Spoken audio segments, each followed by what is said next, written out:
ಅತಿಕ್ರಮಣ ಆದಾಗ ನಾವು ಅವರಿಗೆ ನೋಟಿಸನ್ನು ನೀಡಬಹುದೇ? ಹೌದು.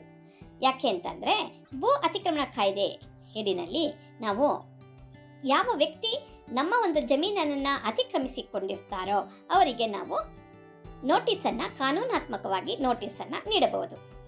ಅದೇ ರೀತಿ ಭೂ ಅತಿಕ್ರಮಣವನ್ನು ತಡೆಗಟ್ಟುವುದು ಹೇಗೆ? ಈಗ ಒಬ್ಬ ವ್ಯಕ್ತಿ ಬಂದು ನಮ್ಮ ಜಮೀನನ್ನು ಅತಿಕ್ರಮಿಸಿದಾಗ ಅದನ್ನು ನಾನು ತಡೆಗಟ್ಟಬೇಕು. ಯಾವ ರೀತಿ ತಡೆಗಟ್ಟಬೇಕು?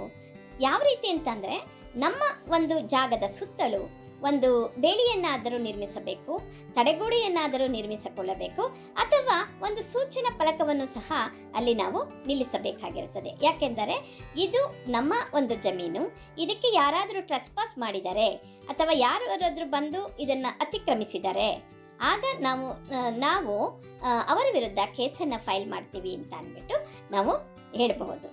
ಜೊತೆಗೆ ಒಂದು ಇದೆ, ನೆಕ್ಸ್ಟ್ ಏನು ಹೇಳಬೇಕು ಅಂತಂದರೆ, ನಾನು ಭೂ ಅತಿಕ್ರಮಣ ಆಯಿತು, ಭೂ ಅತಿಕ್ರಮಣ ಆದಾಗ ನಾನು ಯಾವ ರೀತಿ ನಿಭಾಯಿಸ್ಬೋದು ಅಂತ ಒಂದು ಪ್ರಶ್ನೆ ನಮ್ಮಲ್ಲಿ ಉದ್ಭವ ಆಗುತ್ತೆ.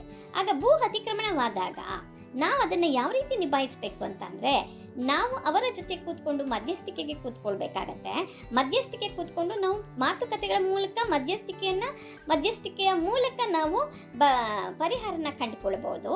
ಒಂದು ವೇಳೆ ಆ ಪರಿಹಾರನ ಕಂಡುಕೊಳ್ಳಿಕ್ಕೆ ಸಾಧ್ಯನೇ ಆಗಲಿಲ್ಲ ಅಂದಾಗ ಕಾನೂನಾತ್ಮಕವಾಗಿ ನಾವು ಅವರ ವಿರುದ್ಧ ನಾವು ಕೋರ್ಟಿನಲ್ಲಿ ಖರ್ಚು ವೆಚ್ಚಗಳನ್ನು ಮಾಡಿಕೊಂಡು ಅವರ ವಿರುದ್ಧ ಕೇಸನ್ನು ಫೈಲ್ ಮಾಡಬೇಕಾಗತ್ತೆ. ಮಧ್ಯಸ್ಥಿಕೆಗೆ ಹೋಗಿ ಮಧ್ಯಸ್ಥಿಕೆಯಿಂದ ಬಗೆಹರಿಸ್ಕೊಳ್ಳಿಕ್ಕೆ ಪ್ರಯತ್ನ ಪಡಬಹುದು. ಅದೇ ರೀತಿ ಈಗ ಭೂಮಿಯನ್ನು ಅತಿಕ್ರಮಿಸಿದ ನಂತರ ನಾವು ಅದನ್ನು ಮರಳಿ ಪಡೆಯಬೇಕು. ಯಾವ ರೀತಿ ಮರಳಿ ಪಡೆಯಬೇಕು? ಒಂದು ಕಾನೂನಾತ್ಮಕವಾದ ಚಿಂತನೆಯಿಂದ ಕಾನೂನಾತ್ಮಕವಾಗಿ ಅವರ ವಿರುದ್ಧ ಕೇಸನ್ನು ದಾಖಲು ಮಾಡಿ ನಾವು ನಮ್ಮ ಜಮೀನನ್ನು ಪಡೆದುಕೊಳ್ಳಬಹುದು ಅಂತ ಹೇಳ್ಬೋದು.